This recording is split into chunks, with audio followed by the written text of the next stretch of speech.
boundaries of the property line, okay? So the 2 stories of parking underneath and the 4 on top, and the air is mine. But the street surrounding it, the alley, is yours, okay? Yeah, so in terms of the height, the specific plan calls for a 40-foot height increase, okay? Affordable housing developers, they get kind of carrots and incentives from the state, and they get an extra 10 feet off the bat. So they're already kind of capturing their 10 foot off the bat, so they're at 50 feet. And then get this, our code doesn't allow projections into the air or the sky, and they need an extra amount of height to accommodate the shaft for the elevator. So as you know, the elevator, if you look at other buildings, the elevator tends to need an extra projection. They stick out, right? They stick out. So the entire building is not going to be a full 60 feet. The elevator shaft is kicking it up an extra 10 feet. Okay, but let's just be very clear. The height, max height on the plans is 60 feet because I have to angle the projection from the street to the elevator. Okay, so that's the height issue. They're allowed to ask for that height, the given 10 feet plus the additional projection 10 feet through the state and the county density bonus ordinance.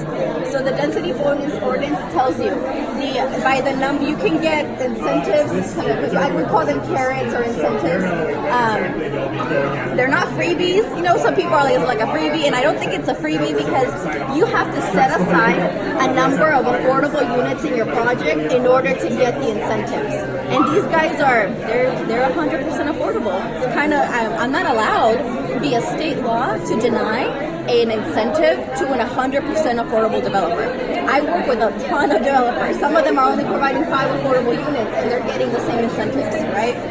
So these guys are 100% affordable, just flat out. Okay. The other thing in terms of density, right? So I've heard a lot about traffic, parking, and the amount of units that are going to be allowed here. And yeah, they're getting a bonus. These applicants qualify via the 2 things, the state density bonus law and the county, which is where I work. They're allowed to ask for a big bonus because the site is about half an acre. And because they're 100% affordable, they can max out the density bonus, and they are. They're at 200% density bonus. Okay, it's a big bonus, but it's not the biggest I've seen. I have another project on. I don't know if you guys know where the Blue Line runs on Firestone. I have a project in South LA asking for a 400% density bonus. Okay, so trust me, this is not my biggest. I have another project that's 192 units. Out of all the projects, this is 78 units. It's actually one of my simpler projects, okay? And the state is allowing me to proceed with those projects and this one by using the density bonus law. So here's the thinking behind that is density bonus is granted to these affordable developers because they need to get extra units to pay for the affordable ones. And that's why they get a big bonus. And yeah, it's a big bonus. But it is also legal because it's state law, county law, and also something that helps too in terms of the environment and parking is the fact that they're within a TOD transit zone. So because you got a train stop, they get even more of an incentive to provide less parking, which these guys chose not to. They could have provided 0 parking, okay? That's what the law allows them to because they're 100% affordable. I have never approved a project in Los Angeles with 0 parking, never. And not in my lifetime, not yet, right? But because they're within half a mile of a major transit stop, they can provide no parking. These guys are like, no way. We are going to do 2 levels underground. And I think if they could, they probably would do more, right? So they're at 78 units. And I believe the last count I saw was around 87 parking stalls. Right? Well, they said 90. Yeah, I think we're How many of those are designated for residential? Because they're going to have commercial services. So I'm assuming they're going to have So there's no retail. Let's be clear about that. There's not retail, but they're having like services. Right. So the services are offices. The offices are for the people in the building that need, counseling or case management. And typically it's 1 per 400. So 1 parking space for every 400 square feet. And that I want to say is captured within the 90 or 87, whatever number we're talking about. How many of them are for residents? I would say 80 of them are for residents. If I had to give you a strict number. And at 78 units, how many persons do you expect? How many what's the head count? Because at every meeting we've asked this question and they haven't been able to answer that. Yeah. Like, what is you keep speaking in terms of units, but units don't drive cars, right. people do. Right. So one studio unit, you're right, could have two people. That's a question for LACDA. So yeah, he's right. One bedroom doesn't mean it's going to be one person. It could be three people. And then you're going to have 9 two-bedrooms. And one person might And then you know have. there's going to be 2 people living in there. I have More 3 cars. vehicles. I mean, we all have. Yeah. Can I say something? Yeah, real anything. quick? No, we've learned a lot about the building. It's not more, like we told Dave, we're not against the homeless people in a personal way. It's the size of the building, but if you look at the building, there's only one way out. It's only coming out through 3rd Street. Okay, we don't have a left and a right on all the streets. Dangler. It's more of a safety. Dangler.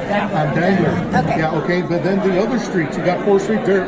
If you look where the freeway's at, there's a wall. You can't get out of there because of the wall. Okay? And if you go to the east, going towards Mednick, Show me the wall. Show me the wall. oh, here's the freeway at. Freeway right back there's the wall. Well, I mean, if you guys done study, like you already know the freeway's there. So there's no access to get out for an emergency. Here, there's no access coming out to the west. Okay, because there's dead ends. So like a fire truck. And there's no exits coming out. There's no exits coming out east. Okay? So the only way it's out is here. You can only make a right and left turn in Arizona and McDonald. Okay, so it's not the people that we told Dave, it's not the people. Okay, it's affordable, like being homeowners, like most of us are there, the value of the property may go down because of this affordable building. But all in all, what we're trying to say is okay, maybe if you would have came and said we're going to go 2 stories high with 90 parking, we probably would have said fine, perfect. But a 4 building, now we're talking about traffic that goes to 3rd Street, okay? But it's more of the way where it's at. It's not like your normal where you build these other buildings where they can go out through the back. Yeah. We're trapped. So if there's an emergency, yeah. And the only way we can get out is this way, but we have to make a right. Yeah, we cannot get out. Left turn. I mean, you're saying No. there's There's no way out. Okay, they can. No, so that's the problem. This morning, it was blocked in and the ambulance was trying to come through and they're honking and honking because there were trucks in here trying to get through because it's only one way this way. Okay, and what is so everything you're saying is outside of the wheelhouse of planning because anything on the streets is public works. Okay, so I'm not going to try to give you an answer. You should try to talk about somebody over there from circulation. The public works department that I work with focuses on the building. So the grade of how much dirt we're moving around, and we focus on the alley. But in terms of circulation, you have to talk to the engineers. And where are they at? I want to say public works is that table. The first table? Yeah, and actually, I want to hear myself what they have to say. If you're come saying on. it's enclosed. Let's go to let's start there then. Questions for me? No. No. We understand the building.